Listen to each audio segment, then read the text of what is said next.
नमस्कार मंडळी, मी वैशाली सारखी किचनमध्ये तुमचे स्वागत आहे। आज आपण बनवणार आहोत ब्रेड चीज रोल। त्यासाठी मी 4 बटाटे घेतले आहेत, ते मॅश करून घेऊयात। बटाटा चांगला मॅश करून झाला की मग आपण त्यामध्ये भाज्या मिक्स करूया। शिमला मिरची, गाजर, कोथिंबीर आणि मिरची पेस्ट टाकायची, गरम मसाला टाकायचा, थोडा चाट मसाला टाकायचा, चवीनुसार मीठ टाकायचं। हे सगळं मिक्स करून घ्यायचं आणि मग आपण ब्रेड घेतला आहे त्याच्या कडा काढून घ्यायच्या।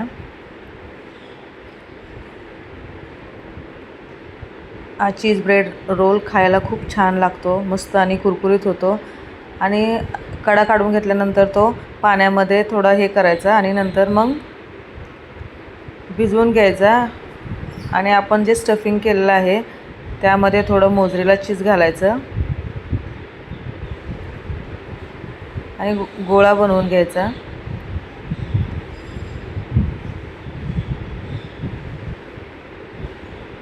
आणि तो गोळा आपण जो ब्रेड भिजवून ठेवला आहे,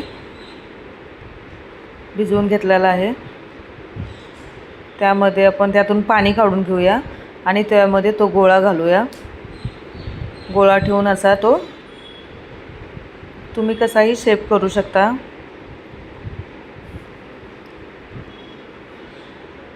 मी असा ओव्हल आकारामध्ये केला आहे। आपले गोळे तयार झाले, आता आपण ते तळून घेऊयात।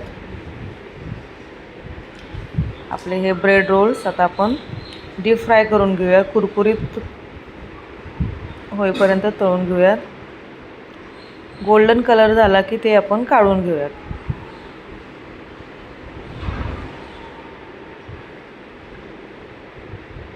आपले हे रोल तयार झालेले आहेत, आता आपण ते काढून घेऊयात। हे बघा, आपले ब्रेडचे चीज ब्रेड रोल कसे झाले ते नक्कीच कमेंट करून सांगा। खूप छान आणि कुरकुरीत होतात। आवडल्यास नक्की करून पहा। लाईक, शेअर आणि सबस्क्राईब करायला विसरू नका। धन्यवाद।